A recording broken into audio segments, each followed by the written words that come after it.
and his team, and I'm deeply grateful to what Bill Batchelder and Mike Duffey have done. But so fast track, I'll let you know when we're fast track, and maybe we do more privatizations on the fast track. Okay, well, my question was, as Jobs Ohio goes forward, will you reabsorb the Ohio Marketing Coalition, which was privatized 2 governors ago? And what happens to the Ohio is in a state of perfect balance slogan? Okay, let me answer that, Mark. Mark is going to decide what things inside of that department deserve to continue, because you build these things up over time. I mean, and he's going to assess them. And so, are we going to have a marketing division? Well, Mark's a marketing expert. But I don't think it's going to be your old. It's not going to be your old marketing operation. I mean, it's going to be interactive. It'll be exciting. As you know, we ran a very interactive campaign. So I think we would tend to see changes there, but I mean, we want to market Ohio. As to what that means, I don't know. We don't know yet, and that's why we have time to work through all of these programs to figure out what works and what doesn't work. Governor, is quality of life another factor in all of this? I mean, George Voinovich and LeBron James are now in Florida. A lot of businesses moving to sunny Texas or sunny Southwest. A lot of us are going to go cover the snow coverage here in just a few moments. Another snow day, lots of snow. I mean, is quality of life, when you talk to these businesses about staying and or coming, is that a factor? I think quality of life can work for us rather than against us. I mean, I know you're an Arizona boy. I don't know if you've ever been out there in July. I mean, you can fry an egg on the hood of your car. So, look, I think we have some things here in Ohio that are really special. We are called the Heartland. You got to name a show that sometime. We are the Heartland for a reason. I'll tell you really what it is. It's common sense. I mentioned it in the inaugural. It's common sense. It's hard work. Let me tell you something that I found very interesting. I went down to Kenworth Trucking, which is down in southern Ohio. I go down there, they're producing 70 to 75 Mack trucks a day. And I walk in, I'm like, why are you here? Of all the places in America, why are you here? And are you going to leave?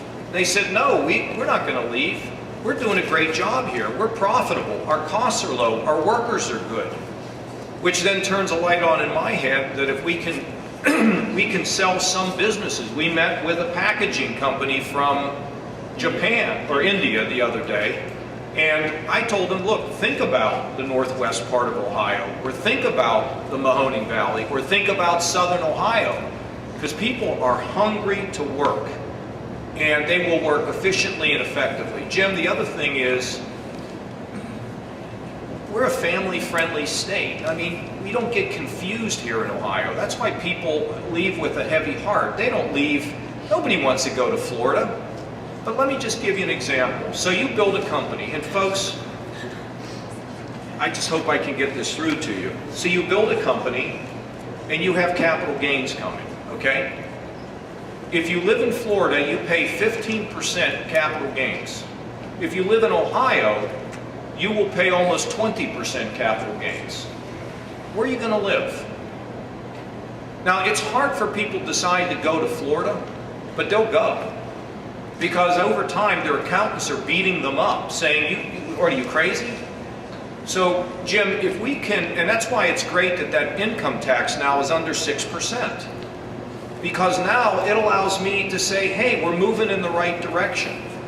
Mary Taylor and her deal that she's putting together with Keith Faber from the Senate on having rational regulation, the ability to do workers' comp reform, which will come hopefully in the second half of the year. The idea that we have a development group that gets it. I mean, let me tell you, the response from the big three, and I don't want to just talk about the big three, but I keep using them. There have been many companies I've talked to. Wow, Governor, I can't believe you're calling me. This is unbelievable. You know, wow, you mean, and Mark Kvamme, he's up here? You mean he's coming up here? So that in and of itself is impactful, but it's not enough when they start putting their cards down, and they got I don't know much about gambling, but they got the straight, and we got, a couple pair. I mean, we can charm some of them, but that charm only goes so far. Probably if I took you with me, we could cinch some of those deals. Jim. One more question. We see that the numbers right now, couple months ago, it shows Ohio is going to get job recovery, that we are going to have a better economy in the coming months and years, that things are going up already. So how are we going to know that the jobs that you produce, what's the sign that we should look for, that the jobs that you produce out of JobsOhio are bigger than the amount of jobs that we would have gotten already? You know, I know this is kind of hard to believe. This shouldn't be a John, I mean, you can make it a John Kasich scorecard, but that's not the way I think about this. And How do we know it's working? I'm not well, saying- because, you know, you're going to see successes. You know, we can get a commitment that American Greetings is going to stay, that's going to be a big win. Okay? That's a big win. You'll know it. If we get an expansion of a steel operation up north, you'll know it. If we get more investment in some of these plants, we'll let you know. I got to tell you, even though there were people that questioned this, it made a big deal that the EPA moved quickly on that permit, that air permit. I'm telling you, I'm supposedly going to get a letter from the company talking about all the frustrations they went through. You will see these successes kind of come out. Ohio's economy is getting better. We are getting more revenue, but the unemployment is, you know, amazingly high. We're just going to do redistricting. We lost 2 congressmen. You can see the direction we're heading.